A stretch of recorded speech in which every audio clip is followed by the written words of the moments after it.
Hello everyone, I'm Meimu Minokamo. Nice to meet you all.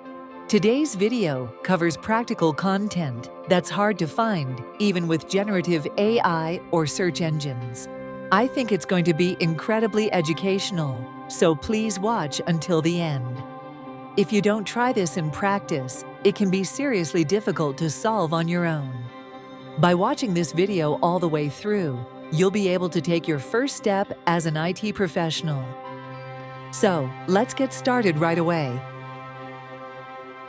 First, we'll install Certbot, which allows you to issue SSL certificates for free. Hey, wait a minute.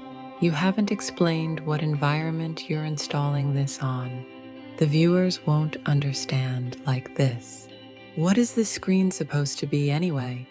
Well, I did gather from the beginning that we're setting up a Python server, but still.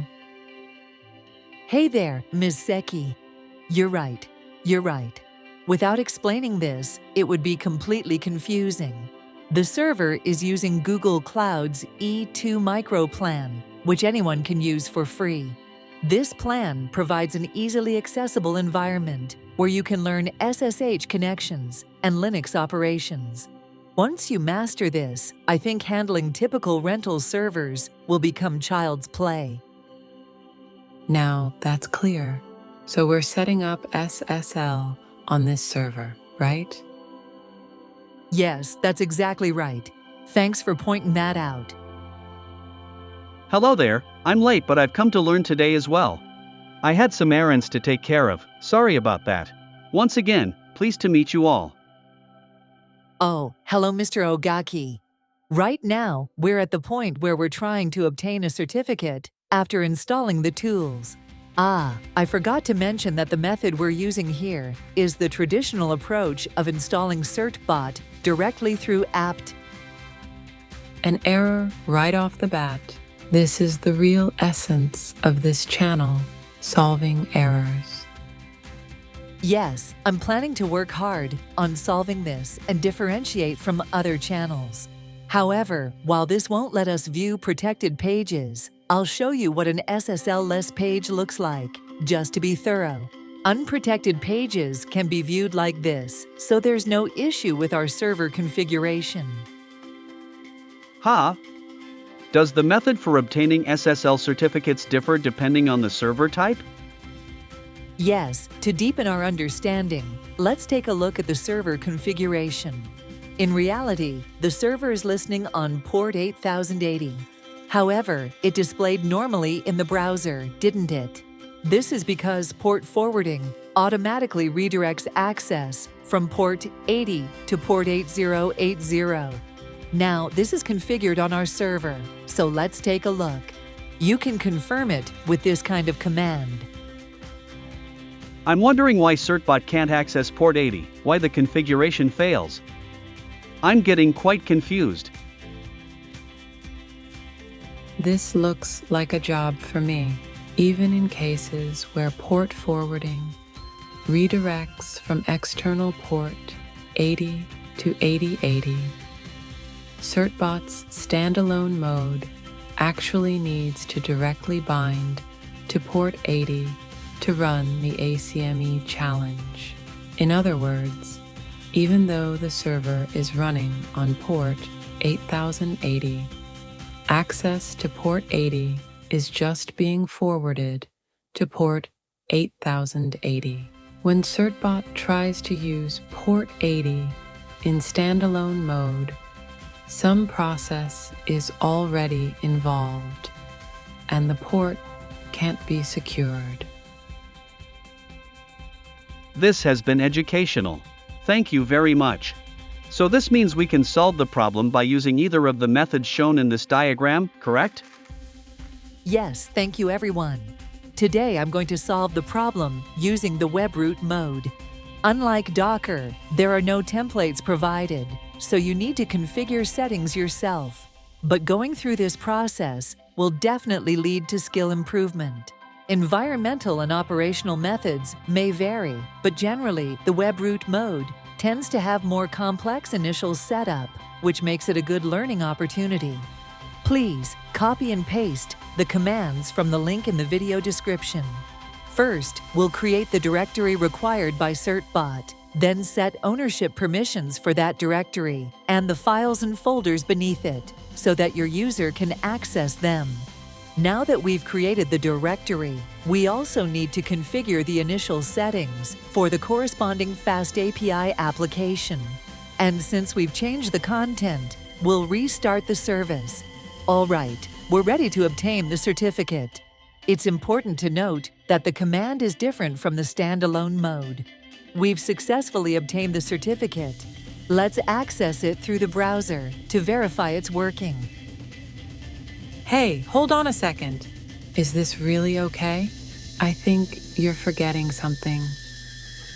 Oh, that's right. I forgot to incorporate the certificate into the Python web server. Thanks for pointing that out. However, in real-world situations, we often don't notice problems right away and end up having to fix them later. It's rare for things to succeed on the first try, isn't it? I think your success rate on the first attempt improves as you gain more experience. That's right. We're only human after all. Even generative AI tells lies sometimes, so we just have to try it out ourselves. Great. I think it should display properly in the browser now. Wait. This still won't display properly. No way. There's something else I've forgotten? That's strange. But why do you think that? Well, I recently got stuck doing something similar. If I hadn't gone through that, I wouldn't have noticed it either. I see. Looking at this diagram makes it clear. Even when we know what to do, we sometimes forget. I still need to work on my concentration. So that means we need to set up port forwarding for port 443, just like we did for port 80. Let's go ahead and complete that configuration then. As expected, someone with experience really makes a difference. Practical application is certainly important. I've learned a lot again. This time it should display properly. Let's check it right away in the browser. I feel like something might still be missing. Or is it just my imagination? Well, sometimes you can solve issues by looking at the error messages. So give it a try. All right, got it. For now, the unprotected page is displaying, right? The question is whether the SSL configuration is working properly. But how is it? Oh no, this is bad. I just remembered. It might be an issue with the certificate owner. I see. Let me check right away. Let's see. The owner is set to root, but who should it be set to? Sigh. I thought that was the narrator's job. Was there no script, maybe? Oh well, whatever. I'm so sorry. Since you forgot to film it, and I feel bad for you, I'll explain using my environment. Judging from the PS output, the FastAPI server is running as the Ubuntu user. You can also confirm this from the service status. This service is managed by systemd, and the actual process is running as the Ubuntu user. You can figure out the rest, right? I understand now. We need to grant access permissions to the user that's running the service. Thanks so much for explaining.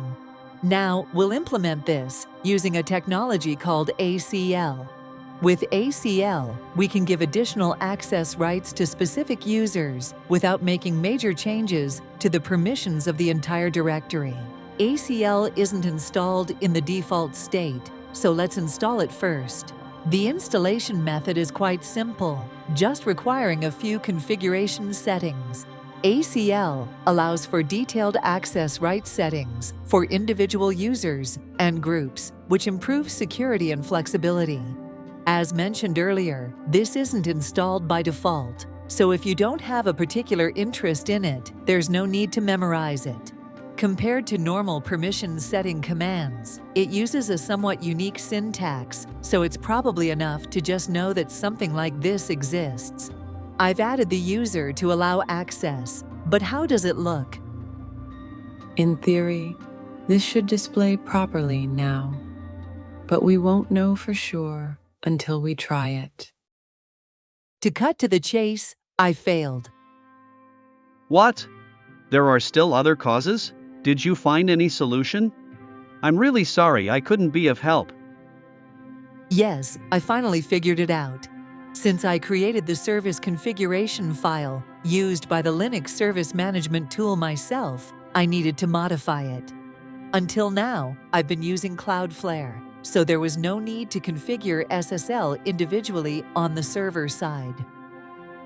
By using templates, the necessary settings can be automated, so you were taking the easy way out. No, it's not that I was taking the easy way out. I was just choosing the most efficient and simplest method. At first, I definitely did everything manually, but lately I've been taking shortcuts, and I'd forgotten how to do it. This time it will work. Please take a look. Lastly, I'll explain about the VSCode resources that I plan to cover in the video. While using this instance, let's display the available memory. We're cutting it pretty close, aren't we? Since this is a free plan, we can't help that the specs are limited, but I'll also display the process information and system-wide CPU and memory usage. I'll explain this part. When using SScode's remote SSH, Node.js processes running in the background cause increased resource usage. If you connect with other software, you won't have these resource issues. So your connection won't get cut off in the middle of your work. How was it? Did it at least prove useful in the end? Finally, thank you for your explanations.